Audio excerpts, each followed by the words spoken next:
Since the beginning of time, ghost stories and tales of specters from beyond the grave have haunted humankind. It doesn't matter where you are in the world, you'll find some sort of unexplainable and downright strange encounter with ghosts, specters, demons, or something else beyond our realm. Welcome back to the swamp, my friends, and welcome if you're new. Today I'm going to be sharing some creepy and allegedly true ghost encounter horror stories sent in by viewers just like you.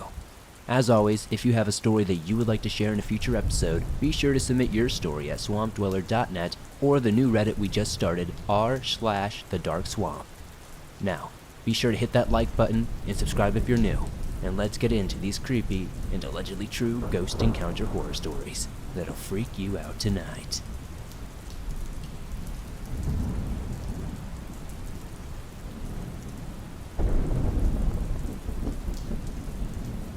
Ghost, Lions, and Bears by Lutwaffle.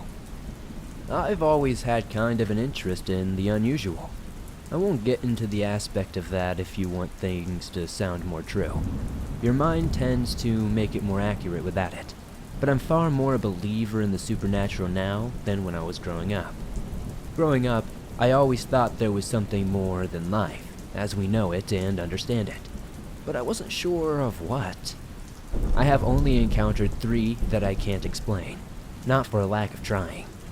2 were spooky and mysterious, and 1 was sheer absolute inducing terror. I'll save the best one for last. However, about 20 years ago, I was fresh out of high school and wondering what to do with my life. While I was always in above-level classes in high school, mentally, I couldn't wrap my head around college at the time. My circle of friends and I were in the same boat. One day, we decided that we were tired of just sitting around until the wee hours of the morning playing Halo 2 and drinking Mountain Dew. Someone brought up the idea of seeing some haunted locations around Houston, where we all lived at the time. We probably went on over a dozen excursions to various places. Old sanitariums, slave cemeteries in the middle of the dark woods, and I think we even went to a few reportedly old indigenous burial grounds. Of all these adventures, only 2 yielded encounters I couldn't immediately explain. The first time was an old abandoned house. The story, as it was reported to us, exactly how I don't know because at the time, it was at least 50 years prior and the internet was as robust and crazy as it is now, was as follows. A man and his family had about 5 acres of land and an up-and-coming suburb outside of Houston that at the time was a decent way outside of town. He and his wife had a lovely little 1-story house and began to develop their property into a subdivision. Suddenly, and unexpectedly, his wife became very ill and ended up passing. This broke the husband.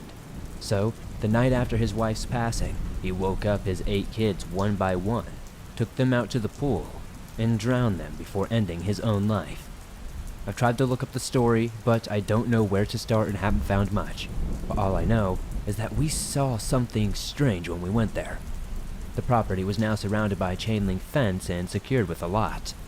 As a group of teens and young 20-somethings, we decided it would be a good idea to break the lock and check it out.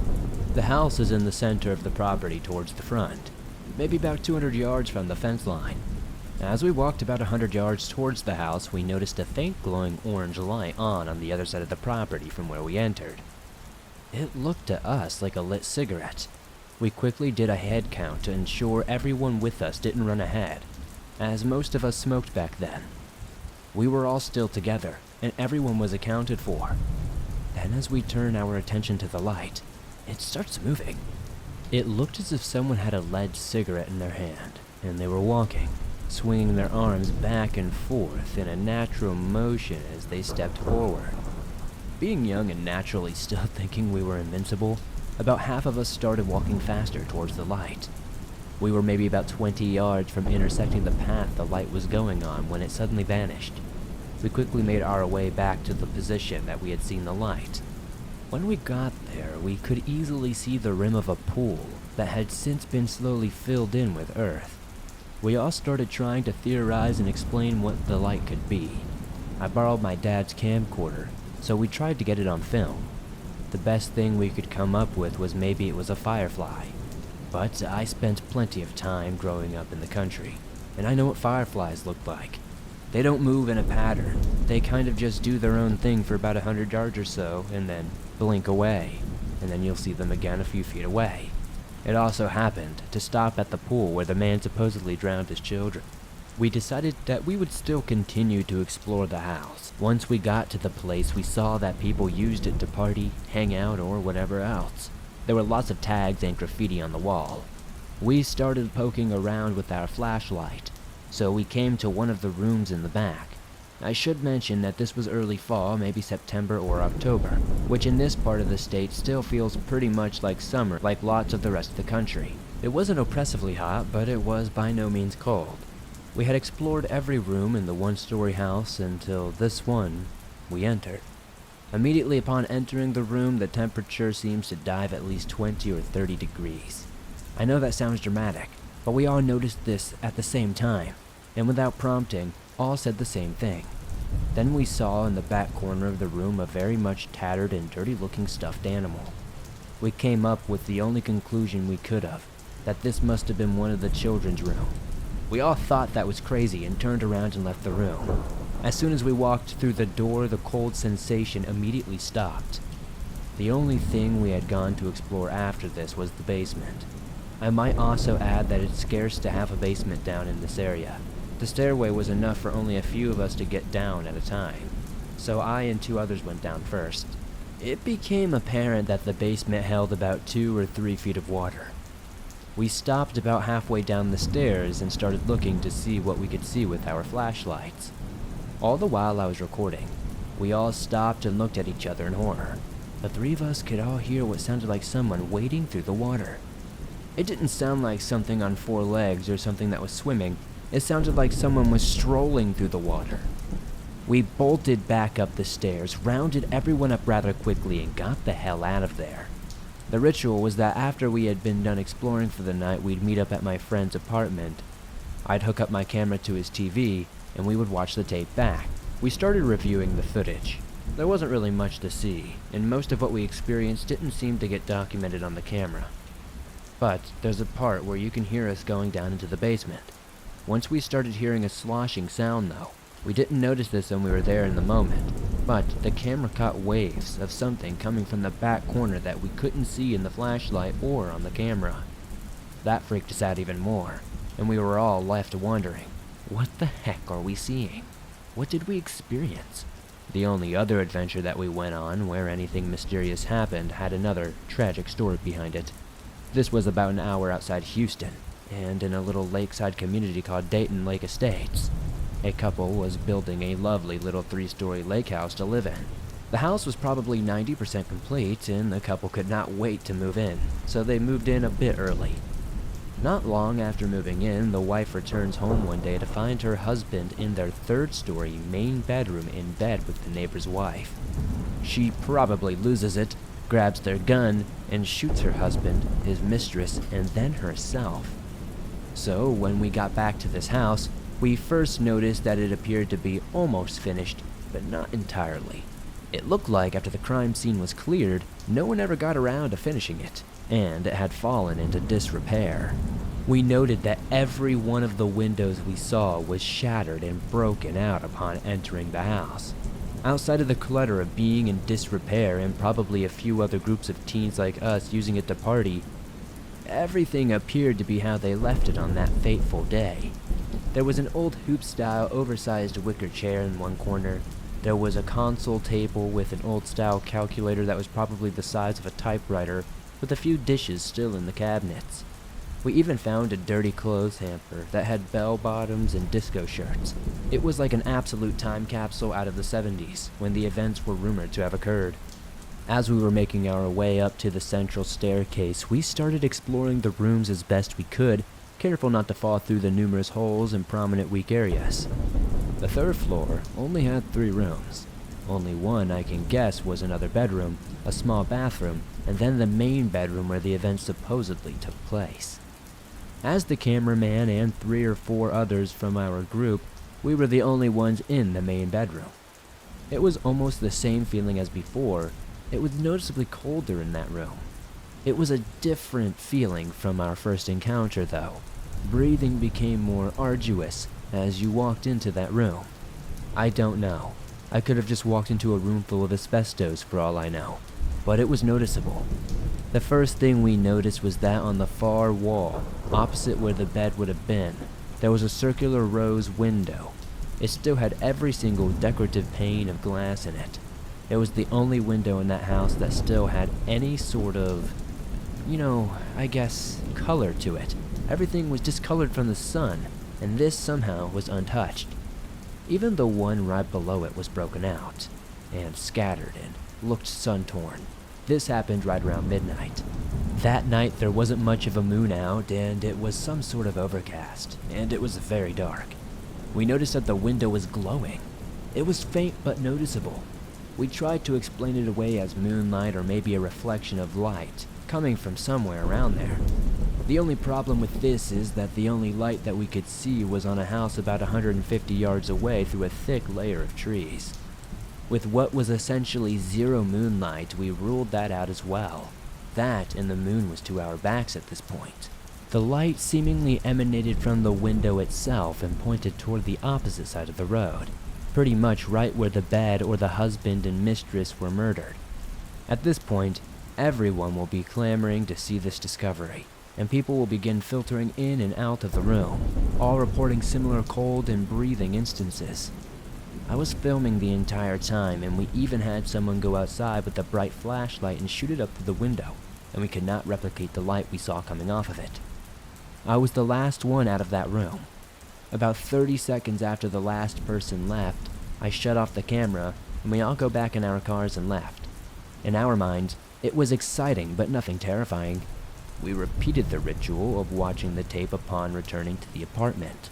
We had documented everything, but when it came to the main bedroom, the light seemingly emanating from that window was barely captured, and everything was black on the tape after that. I don't even understand. You realize sometimes things happen with tape, but this was all too convenient.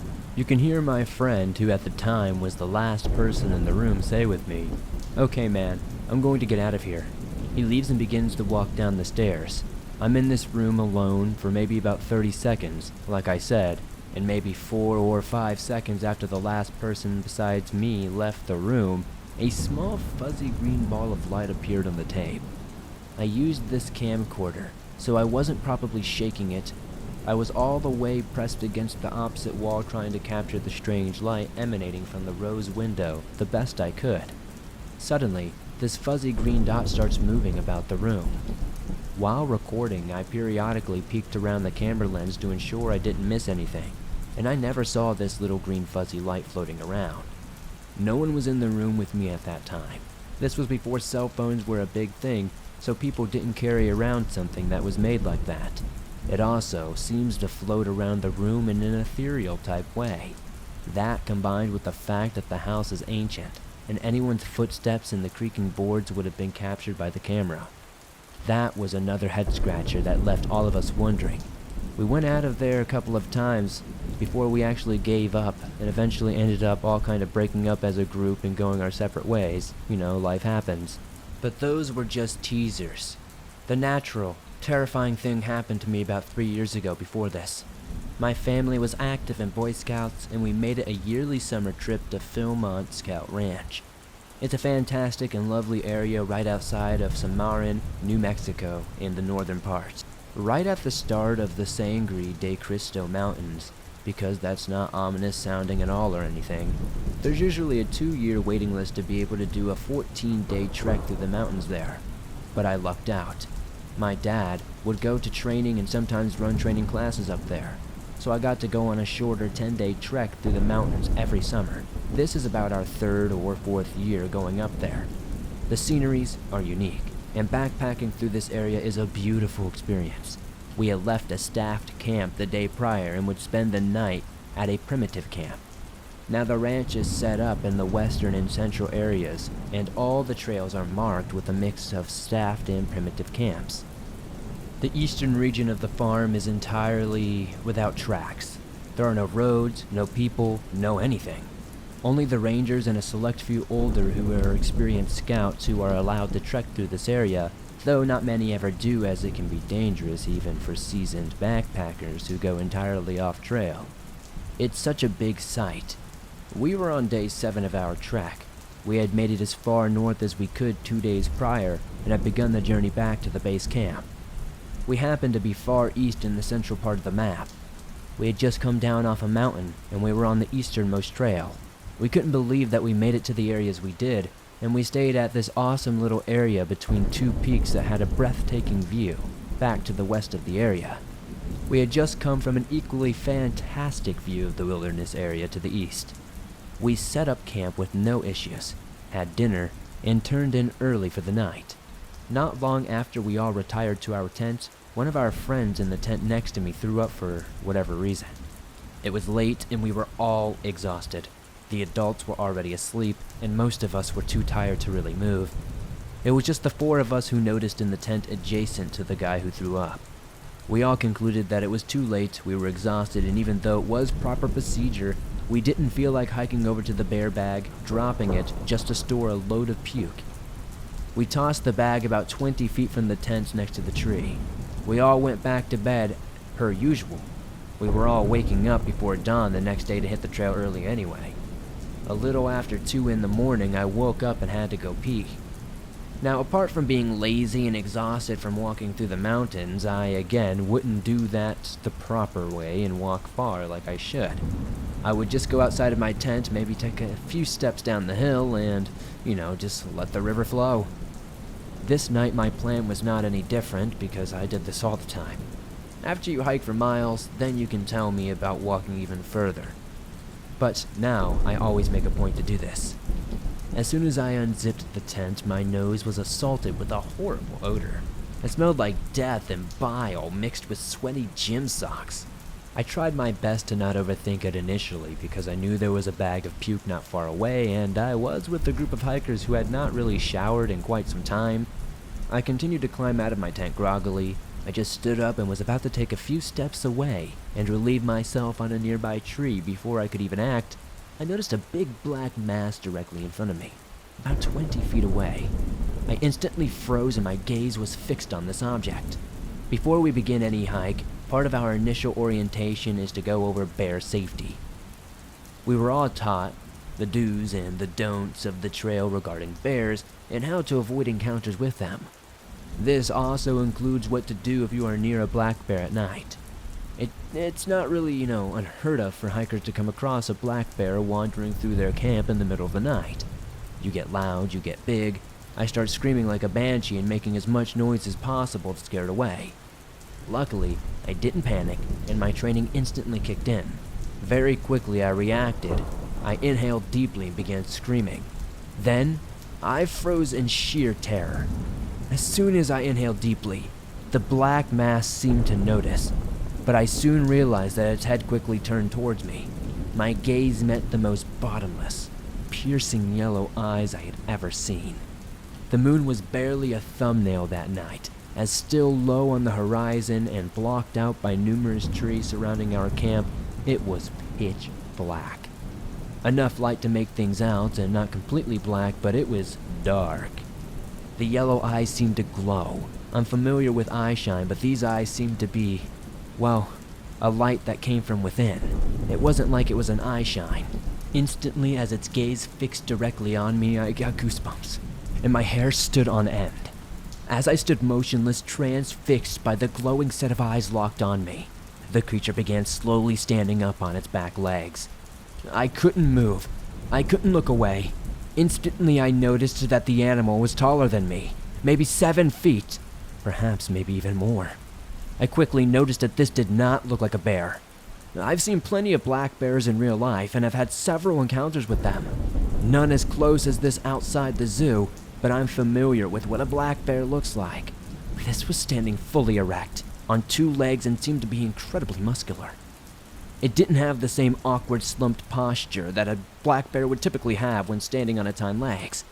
This terrified me even more. What the hell am I looking at? We stood there for an eternity. Both of us, our eyes locked on each other. It was probably only less than 30 seconds. It then begins to raise its arms out from its body and look towards me. It was then at that time I noticed that there were claws. They were easily 3 inches in length, and it was utterly terrifying. But worst of all, they appeared to be coming from what I can only describe as human-like hands. Even now, as I'm reflecting on the incident, I get chills all over my body. I stood there, transfixed on this creature that was now looking incredibly menacing, and now like nothing like a bear. I could hear its breathing. It made the sound of a deep guttural growl. Not very loud, but it was more than enough for me to know that this thing did not have good intentions. My mind was in overdrive at this time, picturing all the horrible things it could do to me. Then it took a step towards me. My mind was racing, and paralyzing panic instantly washed over my bottom. I was convinced I was about to die. I had not noticed, but during this time a fellow camper about 3 tents over from mine had also opened his tent and was just emerging to relieve himself.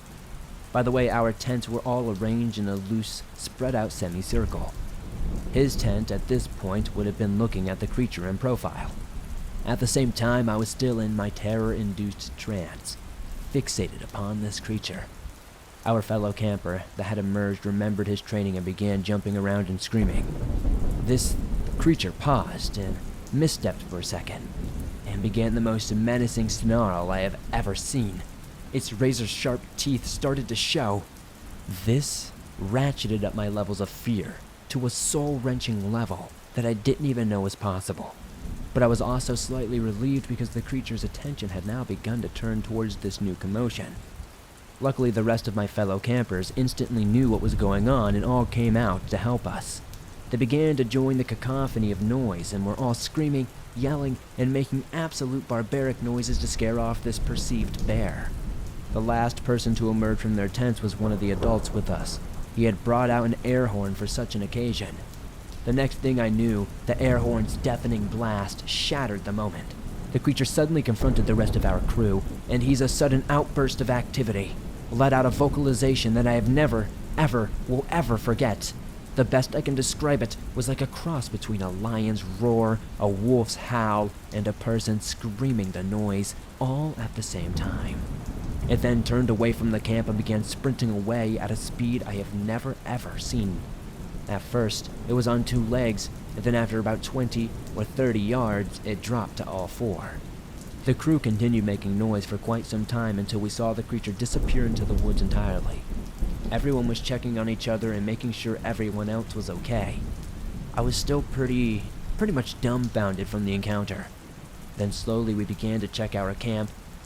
We looked at the sump where we had cleaned our dishes from dinner. We checked the bear bag and deposited the load of puke. We saw nothing that had been disturbed, so after a few minutes, the rest of the crew excitedly discussed the situation, and then everyone returned to their tents to try and grab a couple more hours of sleep before we had to get up and hike some more. I would certainly not be able to get back to sleep that night, and my tent mate just kind of laid there with me. After probably 30 minutes or so, I was laying there staring at the ceiling. My tent mate rolled over and said, still trying to be quiet, whispering to me, "That wasn't a bear, was it?" I just looked at him and said, "No, probably not."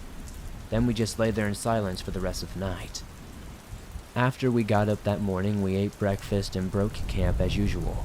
We were starting to load up our packs as the sun slowly peeked over the mountain range to our east.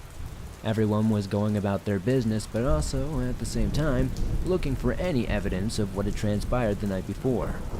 One of the other hikers said, "Wow, look at this." We had seen a rather intimidating-looking print, probably about 10 feet away from where the creature stood. It wasn't very big, probably average person size, but you can see significant claw marks at the end of its feet. As if I needed any further convincing, this looks nothing like a bear print. At that time, I noticed too that the direction of the image and the path that I can remember the creature taking was directly east towards the wilderness area. The following 2 days were relatively uneventful, and while the rest of the crew would occasionally revel in the crazy events that took place that night, my tent man and I never joined in on the talk. On our last morning, we hit the trail before sunrise. We were only about 7 miles away from base camp. We were hiking down a little dirt road, maybe about 5 minutes left in our hike, when a camp truck passes by, blowing its horn. We all turned around to see a mountain lion scamper off the path into the woods. It had been stalking us for who knows how long. Even that knowledge didn't faze me. I just kept thinking there's a lot worse than mountain lions out here.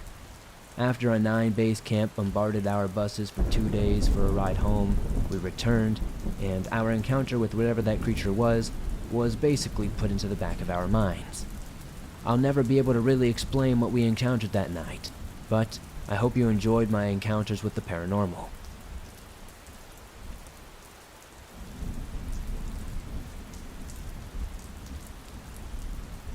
Haunted School in Box Hill by Tyreece.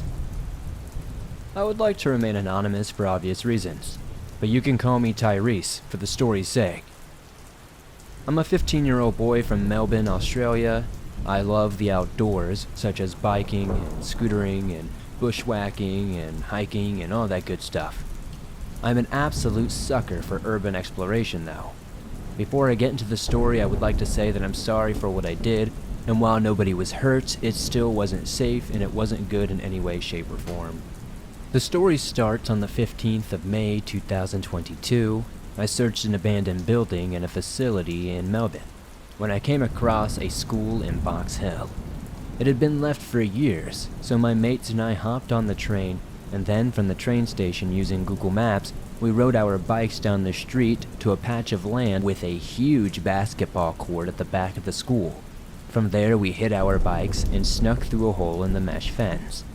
We weren't the first visitors. We made our way through all the swampy grass up to the school hall and substantial indoor basketball court. Let me bring you through a little bit of the layout of the school hall. Underneath the considerable basketball court are locker rooms and bathrooms, and above the indoor basketball court are classrooms, staff rooms, and a cafeteria. As we made our way up the first floor, it was completely flooded and stank, mold growing everywhere. It was a health hazard all around. Then we started going up the stairs to the basketball court where there was this weird and ominous feeling. It's hard to explain, but it was getting a little bit weird.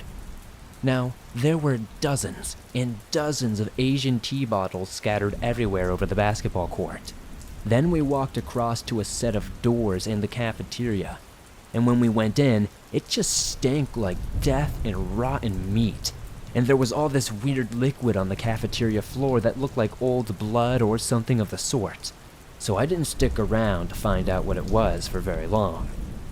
My memory of the whole thing is a bit foggy, and I'll try my best to keep going. We were exploring some of the staff rooms and classrooms when I walked outside to a balcony to get some air and eat. And that's when all of my mates abandoned me. I was left alone most of the time when I was there. They left the school hall and moved on to the other part of the school. So I went to the reception building looking for them. I was there for quite some time, just getting bored without my mates. When I left the reception and went into the main student room block, this is where I got a brief interaction with my mates. They asked if I was the one writing things on the old dusty desk back in the other school hall, and I said no. I didn't even know why they'd think that was me.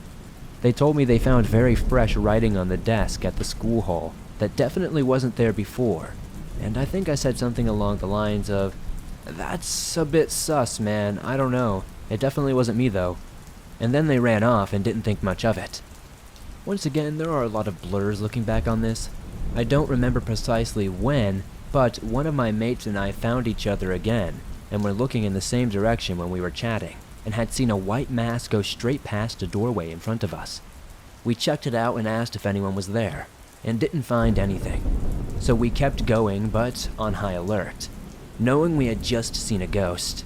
I'd split up again in the room blocks when I came across a roll of cotton and papers, a cloth that I don't know why I did it. Still, I guess it was just caused by boredom, but I felt like something had taken over my mind, and I had this immense urge to just light it on fire.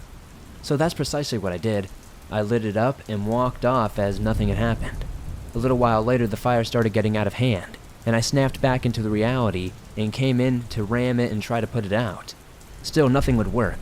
I was so high on adrenaline at this point, and this primordial thing came out of me, and I was like, F it, I'm out of here. I called my mates' names and rounded them all up, and we dipped out of there so fast and went to the skate park across from the school, acting like we had nothing to do with the raging school fire across the block. The whole time I was at the skate park, I was shaking like a junkie high on meth, watching all the fire trucks and cops show up and go in straight past us, rushing to the fire that was now literally exploding. It was an otherworldly sight.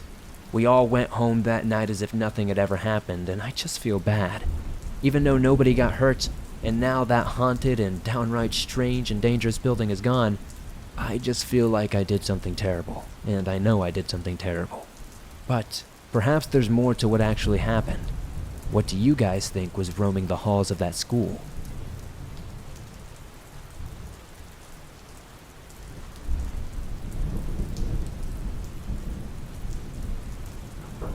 One Summer Night by Michael F. One summer night, I was around 19 years old. I was living in a small town named Hedgeville, West Virginia. It's a very small town where everyone knows everyone. I grew up on the only block in the city. Me and my best friend Jonathan. Anyways, I'll never forget this night. I get goosebumps, and my eyes start to water when I tell it. I begin to feel anxious as well. But I was just hanging out with my friends in town, in the church parking lot because it was behind my friend Jonathan's house. I no longer lived beside him.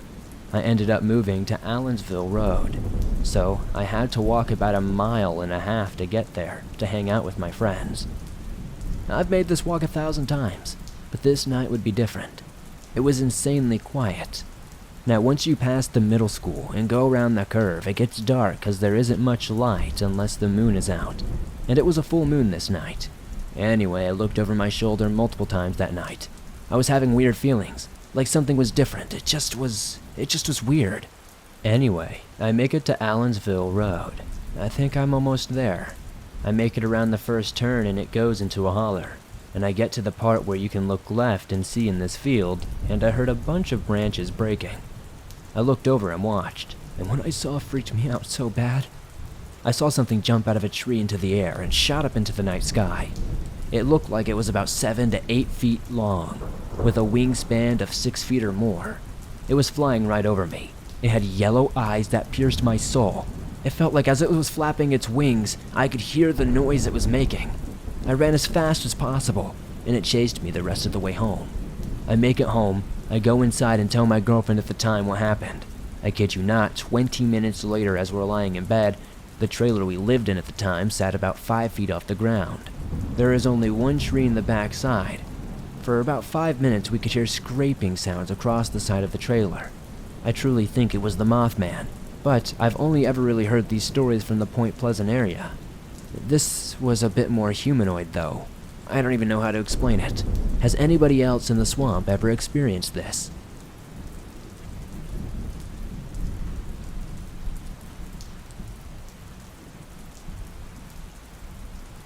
Thanks for listening to these creepy and allegedly true ghost encounter horror stories sent in by viewers just like you. If you have a story that you would like to share in a future episode, whether it's an encounter with a ghost or something else entirely, please be sure to submit your story at swampdweller.net or the new Reddit we just started, r/thedarkswamp. You can find a link in the description. If you enjoyed tonight's stories, please be sure to hit that like button. The more likes this episode gets, the more YouTube promotes it, and that helps the swamp grow its ever-expanding waters, and it's very much appreciated. If you're listening to this on Apple Podcast or Spotify, don't forget to give us a 5-star rating over there, as it helps us grow on those platforms. If you're on the go and want to download and bring your favorite Swamp Dweller scary stories wherever you are, you can download them absolutely free from Spotify, Apple Podcasts, Stitcher Radio, and pretty much anywhere else you find your favorite podcast online. If you'd like to support the swamp outside of that, maybe subscribe and join us. Be sure to turn on notifications to never miss a new episode, as I upload them almost every single day, and all things natural and supernatural. Be sure to slap that like button like it owes you rent money, and potentially check out some more of the content on this channel or our Apple or Spotify pages. Thank you guys, as always, for supporting the swamp the way you do. I couldn't do this without you all, and I'll see you soon with another creepy episode.